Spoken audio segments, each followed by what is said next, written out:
Kök hüceyrəni hər birindən fərqlənir. Yəni dünyada tibbin ən yeni sahəsidir. Doğru. Regenerativ bərpayıcı təbabət dediyimiz.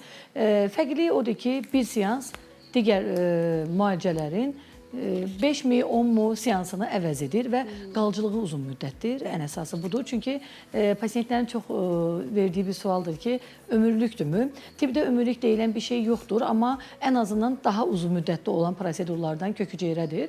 Bir də kosmetoloji prosedurlar özü də çox sürətlə yeni dərmanlar çıxır. Məsələn, NAT plus deyilən təzə kosmetologiyada yenilikdir o da. Həm vena daxili bir variantı növü vardır ki, yəni bütün orqanizmi yeniləmək, cavanlaşdırmaq hüceyrə səviyyəsində, həm də sırf onun üzə və ya boyun dekoltə nahiyəsinə vurulan növləri vardır ki, hüceyrə səviyyəsində dartma, lifting dediyimiz, yəni bunun nəticəsini bir ay ərzində daha gözəl görürük. Çünki hüceyrə səviyyəsində etdiyinə görə, anında lifting vermədiyinə görə. Sonra sıvı üzgərmə vardır ki, estetik prosedurların, yəni estetik əməliyyatı belə, tam əməliyyat deyil əlbəttə. Bəzən pasientlər əlləri ilə üzlərini belə çox dartmış vəziyyətə göstərir ki, doktor, bu məndə yaranacaqmı? Hər zaman deyirəm, heç bir kosmetoloji prosedur o effekti verə bilməz.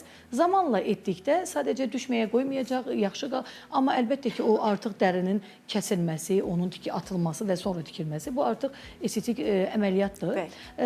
Sadəcə üzümüzü o dərəcəyə çatdırmamalıyıq. Bəzən isə pasientlər deyir ki, bu da çox maraqlı bir mövzu kimi gəlir mənə. Pasientlərdən ümumiyyətlə fərqli bir şeylər eşidirəm, öyrənirəm. Deyir ki, doktor, mən bunlara 5 il pul verincə elə gedib əməliyyat edeyim, məsələn. Birinci əməliyyatın reabilitasiyası var, sağalma dövrü bərpa etməsi var, çətinliyi var və günümüzdə çox böyük, elə dünən də qarşılaşdım, estetik fəsadlarla qarşılaşırıq cərrahi əməliyyatların, istər prosedurların. Yəni, peşəkar olmayan cərrahlarımız da vardır.